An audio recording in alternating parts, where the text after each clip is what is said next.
ਅੱਜ ਦੀ ਵੀਡੀਓ ਮੇਰੀ ਉਹਨਾਂ ਲੋਕਾਂ ਵਾਸਤੇ ਜਿਹੜੇ ਬਾਹਰ ਰਹਿੰਦੇ ਆ ਨਾ, ਐਗਰੀਮੈਂਟ ਕਰਦੇ ਨੇ। ਐਗਰੀਮੈਂਟ ਨਾ ਕਾफ़ी ਚੀਜ਼ਾਂ ਨੇ ਜਿਹਦੇ ਵਿੱਚ ਐਗਰੀਮੈਂਟ ਦੇ ਵਿੱਚ ਹੁੰਦੀਆਂ, ਜਿਹੜੀਆਂ ਮੇਨ ਚੀਜ਼ਾਂ ਨੇ ਐਗਰੀਮੈਂਟ ਦੇ ਵਿੱਚ। ਅਗਰ ਕਿਸੇ ਮੁਲਕ ਦੇ ਵਿੱਚ ਜਾ ਰਹੇ ਹੋ ਨਾ, ਜ਼ਿਆਦਾਤਰ ਕੰਪਨੀਆਂ ਜਿਹੜੀ ਮਲਟੀਨੈਸ਼ਨਲ ਕੰਪਨੀਆਂ ਨੇ ਉਸ ਮੁਲਕ ਦੇ ਪੈਸਿਆਂ ਦੇ ਤੁਹਾਡੇ ਨਾਲ ਐਗਰੀਮੈਂਟ ਕਰਦੇ। ਮਿਸਾਲ ਦੇ ਤੌਰ 'ਤੇ ਤੁਸੀਂ ਕਿਤੇ ਯੂਰਪ ਸਾਈਡ 'ਤੇ ਜਾ ਰਹੇ ਹੋ, ਡਾਲਰਾਂ 'ਚ ਕਰਦੇ ਹੋ। ਮਿਡਲ ਈਸਟ 'ਚ ਜਾ ਰਹੇ ਹੋ ਤਾਂ ਉਹ ਦਿਨਾਰ ਦਰਮ ਦੇ ਵਿੱਚ ਕਰਦੇ ਨੇ। ਜਿਹੜੀਆਂ ਛੋਟੀਆਂ ਮੋਟੀਆਂ ਕੰਪਨੀਆਂ ਜਾਂ ਠੇਕੇਦਾਰ ਨੇ ਉਹ ਤੁਹਾਡੇ ਨਾਲ ਪਾਕਿਸਤਾਨੀ ਤਨਖਾਹ ਮੁਕਾਉਂਦੇ ਨੇ। ਪਾਕਿਸਤਾਨੀ ਜਦੋਂ ਤਨਖਾਹ ਮੁਕਾਉਂਦੇ ਨੇ, ਤੁਸੀਂ ਪਾਕਿਸਤਾਨੀ ਤਨਖਾਹ ਮੁਕਾ ਕੇ ਬਾਹਰ ਚਲੇ ਜਾਂਦੇ ਹੋ। ਐਗਰੀਮੈਂਟ ਸਾਲ 2 ਦਾ ਹੁੰਦਾ, ਘੱਟ ਤੋਂ ਘੱਟ 2-4 ਮਹੀਨੇ ਦਾ ਤਾਂ ਹੁੰਦਾ ਨਹੀਂਗਾ।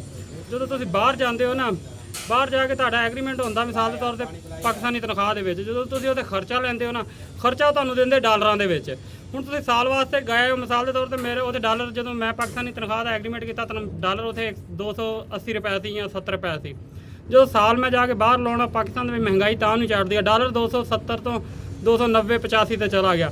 ਸਾਨੂੰ ਹੁਣ ਜਿੱਦਾਂ ਡਾਲਰ ਵਧਿਆ, ਸਾਨੂੰ ਖਰਚਾ ਉਹ ਭੈਣ ਡਾਲਰ ਦੇ ਹਿਸਾਬ ਨਾਲ ਦਿੰਦੇ ਆ। ਇਸ ਵਾਸਤੇ ਮੇਰੇ ਭਰਾਵਾਂ ਨੂੰ ਜਿਹੜੇ ਨਵੇਂ ਕੋਈ ਆਉਣਾ ਚਾਹੁੰਦੇ, ਕੋਈ ਐਗਰੀਮੈਂਟ ਕਰੇ ਨਾ ਪਾਕਿਸਤਾਨੀ ਸੈਲਰੀ ਦੇ ਵਿੱਚ, ਤੇ ਉਹਨਾਂ ਨੂੰ ਜੋ ਮੌਜੂਦਾ ਰੇਟ ਆ ਐਗਰੀਮੈਂਟ ਤੇ ਹੋਣਾ ਚਾਹੀਦਾ। ਯਾਰ ਜਿਹੜਾ ਅੱਜ ਰੇਟ ਆ ਡਾਲਰ ਦਾ, ਅਸੀਂ 2 ਸਾਲ ਰਹੀਏ, ਸਾਲ ਰਹੀਏ, ਸਾਨੂੰ ਇਸ ਹਿਸਾਬ ਨਾਲ ਹੀ ਖਰਚਾ ਮਿਲਣਾ ਚਾਹੀਦਾ ਵਾ।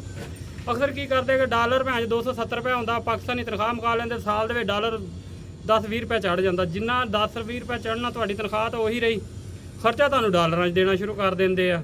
ਇਸ ਵਾਸਤੇ ਮੇਰੇ ਭਰਾ, ਜਦੋਂ ਵੀ ਤੁਸੀਂ ਐਗਰੀਮੈਂਟ ਕਰਨਾ ਵਾ, ਜਿਹਦਾ ਮੌਜੂਦਾ ਡਾਲਰ ਹੋਵੇ, ਜਿਹਦੇ ਨਾਲ ਐਗਰੀਮੈਂਟ ਕਰਨਾ, ਉਹਨੂੰ ਕਹਿਣਾ ਜੀ ਸਾਲ ਦਾ ਐਗਰੀਮੈਂਟ ਆ, ਸਾਲ ਸਾਨੂੰ ਇਸੇ ਡਾਲਰ ਹਿਸਾਬ ਨਾਲ ਸਾਨੂੰ ਮਿਲਣਾ ਚਾਹੀਦਾ ਖਰਚਾ।